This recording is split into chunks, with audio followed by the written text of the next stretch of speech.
Et si on faisait un rappel sur pourquoi on ne doit pas mettre de maquillage? Ah oui, c'est une bonne idée. Dans la Bible, il y a une femme qui s'appelle Jézabel. Et cette femme-là, en fait, elle est orgueilleuse, elle est manipulatrice, elle est séductrice, elle est impudique, elle est insoumise.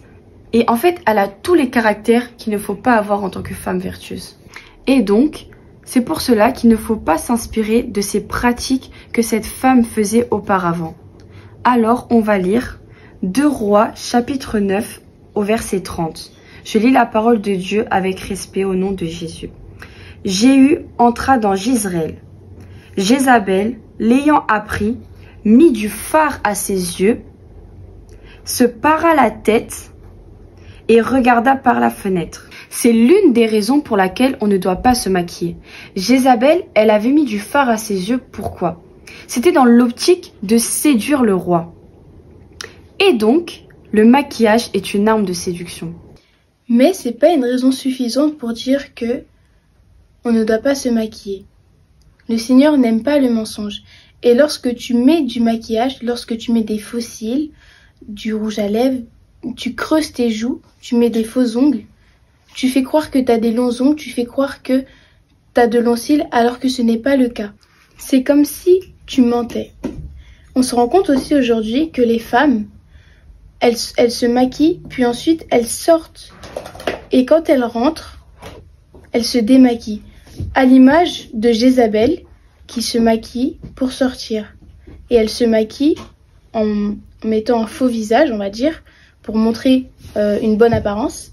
Alors que quand elle rentre chez elle, elle se démaquille, elle nous montre son vrai visage. Le Seigneur Jésus n'aime pas la séduction. Il nous fait comprendre dans sa parole qu'il ne faut pas être une occasion de chute pour ton prochain. Donc si toi, à cause de la non-vigilance de ton apparence, tu séduis un homme, tu auras péché aussi. C'est vraiment quelque chose de très important à prendre en compte.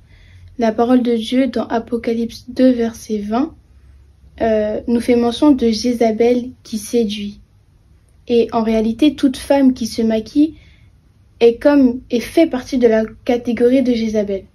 Jézabel, elle n'est plus là physiquement, mais elle agit toujours en tant qu'esprit. Romains 12, verset 2 nous dit de ne pas se conformer au siècle présent. S'il vous plaît, mes sœurs, ne vous maquillez plus. N'allez plus corriger la création de Dieu sous prétexte que ces choses se font actuellement. Dieu n'aime pas la fausseté. Si vous voulez être belle, habillez-vous avec pudeur et modestie. Si vous voulez vous parer, parez-vous de bonnes œuvres telle qu'une femme vertueuse. Eh oui, mes sœurs, nous sommes des filles du roi des rois, des enfants de Dieu. Est-ce une attitude jugée digne d'être son enfant? Ne vous faites pas influencer par Satan, comme Ève fut séduite dans le jardin d'Éden par le serpent, dans Genèse chapitre 3 au verset 13. Il est aussi dit dans Jean chapitre 8 au verset 44 que tous ceux qui ont pour père Satan, donc le diable, ils accomplissent les désirs de leur père. Pensez-vous vraiment que le Seigneur Jésus vous acceptera si vous vous conformez au siècle présent? Non.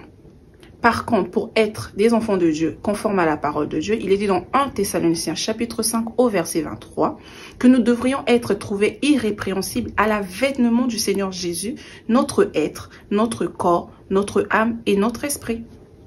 On espère que la vidéo vous aura plu. Si vous avez des questions à poser ou des versets à donner, nous vous invitons à écrire dans les commentaires. Shalom!